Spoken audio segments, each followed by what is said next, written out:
নমস্কার, কেমন আছেন সবাই? স্যামসাং লাইফস্টাইলের একটি ব্লগে আপনাদের স্বাগত। এখন বাজে বিকাল 5:30 আর এখানে বসিয়েছি আমি একটু চা। এইখানে যাটা অবস্থা হয়ে আছে আমি এখন করব একটা 5 মিশালি সবজির তরকারি। আজকে বড়বার, সেই জন্য আজ তো পুরোই নিরামিষ। সেই জন্য আলু, গাজর, ফুলকপি, ধনেপাতা, টমেটো, ক্যাপসিকাম, এখানে কিছু কারি পাতা, লেবু সব কিছু দিয়ে একটা তরকারি বানাবো রাতের জন্য।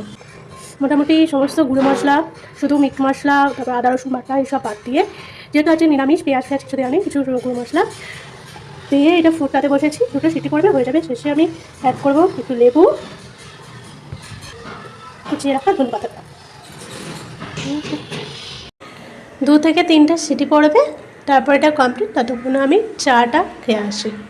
ওই যে দূরে দেখতেই পাচ্ছেন কনস্ট্রাকশনের কাজ চলছে, সেই জন্য এত আওয়াজ হচ্ছে, তাই একটু আওয়াজটা এড়িয়ে চলবেন। তবে গ্যাসটি হওয়ায় আমার একটু সুবিধাই হয়েছে, কারণ কারেন্টের জন্য বসে থাকতে হয় না। কখন কারেন্ট আসবে তখন আমি ইন্ডাকশনে রান্না করব। একদিক থেকে ভালোই হয়েছে। আপনারা হয়তো বলবেন রোজই একই খাবার, রোজ। আপনাদের সাথে কথা বলতে বলতে ছুটি পড়ে গেছে 3টে। ওই একই 5 মিশালি সবজির তরকারি কী খাবেন বলুন? এছাড়া এখন শীতকাল, আর এই শীতকালটা আমার এই জন্যই পছন্দ। এখানে সারা সবজি, যত ধরনের সবজি হয় এই শীতকালে আমার খেতে খুব ভালো লাগে। গরমকালে তো তেমন পাওয়া যায় না, হয় ডিম, মাছ, মাংস, আর না হলে কোনো পোস্ত বা কিছু। আজ ভেবেছিলাম আমি পোস্ত করবো, কিন্তু হঠাৎ করে দেখি কারেন্ট অফ, সেই জন্য আর আমি পোস্ত করতে পারিনি। তাই কী করবো, শেষ পর্যন্ত এইটাই করতে হলো। নয়তো হয় ফুলকপি আলু তরকারি, নাহলে ডিমের ঝোল ভাত, নয় মাংস ভাত। কী খাবেন বলুন না, রোজ এটা একই জিনিস।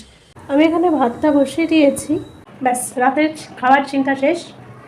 একটু মুভি দেখবো, তারপর ডিনার করবো। ভিডিওটি এখানেই শেষ করছি।